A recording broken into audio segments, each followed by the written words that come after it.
As businesses expand the workforce and embrace mobile lifestyles, they also must develop employees with online meeting collaboration tools. ESG currently sees approximately a third of its research respondents spending all or some of their time away from the office and predicts that the number of employees working remotely will exponentially grow by 2020. This necessitates the development of a unified communication strategy where businesses deploy an ecosystem of products that integrate seamlessly and help users connect. To find the best solution, ESG has performed a thorough analysis of tech giant Google and their pioneering use of video conferencing and remote collaboration tools built on Chrome OS and G Suite.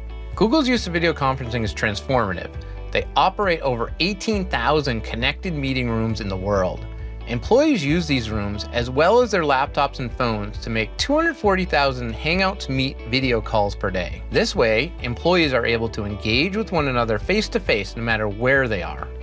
When more collaboration tools are needed, Googlers can now use Jamboard, a collaborative whiteboard that encourages engagement and creativity amongst teams, whether present in person or remotely. These remote collaboration solutions are embedded fully into Google's G Suite. Googlers can create meetings and reserve meeting rooms with Google Calendar. Hangout video calls can be recorded directly to Google Drive, and Jamboard integrates into Hangouts Meet to share ideas over video calls, both from the Jamboard itself and the companion app on Android, iOS, and Chrome OS. The benefits for Google are clear. These remote collaboration solutions allow Googlers to bring ideas to life naturally and without obstacles. It allows the user to harness the full power of G Suite, it lowers hardware costs while increasing productivity, and it provides continuous value from the meeting creation to post-meeting action items. One way I like to organize my email is through multiple inboxes. Let's take a look at Labs in Gmail. I'll go to the New Settings tab labeled Multiple Inboxes to decide how my emails are grouped. I can give the different inboxes names like From the Boss, or Urgent, or maybe G Suite Show Filming. Yeah, I get it. And to sort the emails into these groups, I can use different colored stars or labels, or whatever's most convenient for me. Let's select the red star for those that I need to respond to under Urgent. Labels can also be automatically applied with the filter, so that Gmail does the sorting for you. For example, in the search box at the top of Gmail, I can type in Jimmy's email, click the down arrow, and select Create a Filter with this search. Then I can say that whenever I receive an email from Jimmy, it's automatically labeled Cool Guy. How about G Suite? Now Gmail will add the label G Suite to any emails from Jimmy and sort them into the right inbox. Greg Wilson, head of Cloud Developer Relations at Google, has a great post about taming his inbox that discusses these tips, as well as others. You should check it out. Now that I've organized my inbox, I can see that I've got an email from my boss asking for the script for our next episode, and a slideshow of the content we've created, and a spreadsheet of all our airing dates. That's a lot. Yeah, and for attachments like those, we used to have to go to Docs, Sheets, or Slides and share a link from there. But now with integrated search, we can do it all from our Gmail inbox. It's as simple as it sounds. I type in what I'm looking for, and the Gmail search bar now offers results from my Docs, Slides, and Sheets in addition to my email. This takes you directly to the file. You can also attach within the email by clicking on the Drive button and searching for the name of the file. I'll go ahead and add all three without having to go to Drive and searching separately. Well, now integrated search is another tool that you can add on top to find exactly what you're looking for. And send. You do realize you sent that to the wrong person, don't you? Shoot. Oh, it's okay. I'll just click Undo, Send. Good call. Undo Send is easy to turn on, and it can be a real lifesaver. Just go to Settings and click Enable Undo Send. I can even choose how long a window I want to give myself to cancel any sent messages. Let's go with a max window of 30 seconds. Jimmy, look, what? I got an email from my boss. Oh, nice. He said we can meet next Tuesday at 10 a.m. Yeah, and now you can use Gmail to automatically add a meeting to your calendar.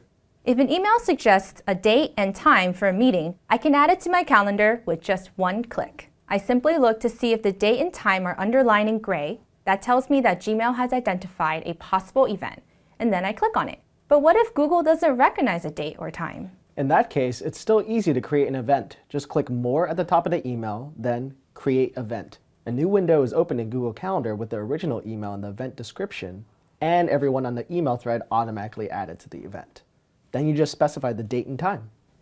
Now you can use multiple inbox, labels, and filters to organize and prioritize your inbox, an integrated search where you can find anything across the whole G Suite platform, an undo send button to fix your mistakes, and a add event function where you can update your calendar directly from Gmail. Hopefully all the time you've saved through these new tips and tools will help you put your time to bigger and better things. Oh man, I have so many emails. Yeah, I hear you. I made a change recently in how I do Gmail that has really helped me with just the volume of email I'm having to deal with.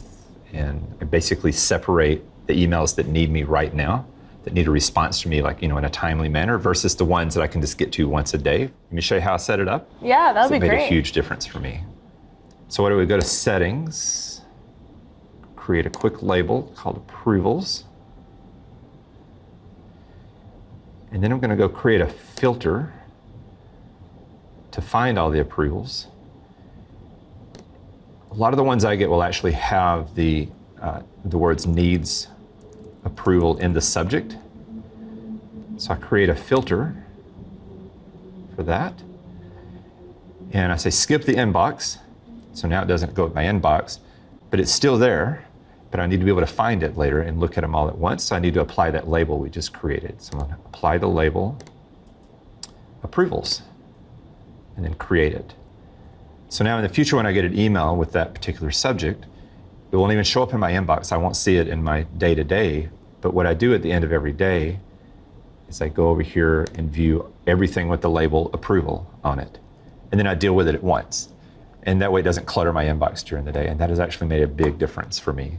So I don't know if you get like a lot of emails like that, but. Yeah, this would be great. I get a lot of newsletters that I want to read, but I don't want them in my inbox. Yeah, exactly. It's a perfect use case for it. Yeah. And the more you do that and get your inbox down to the things that actually matter in the moment, the better your life will be. So. Wow, this is super helpful. Thank you so much. You bet. Whoa. Next Friday's pitch. By tomorrow.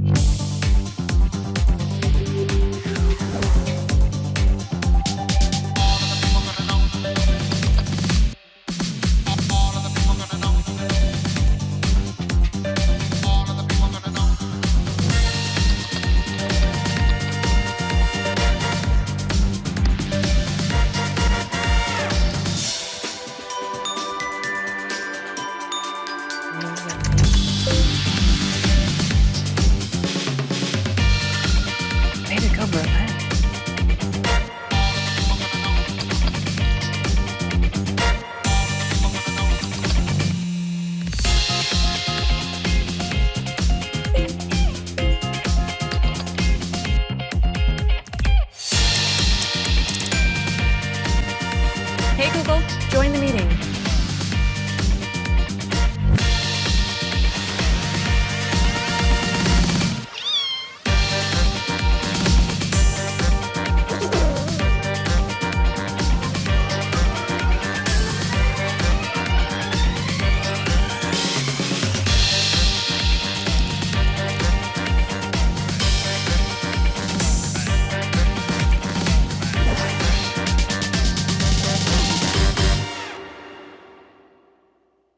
We'll be using G Suite services, and we will do a step-by-step setup as per Google's best recommended practices.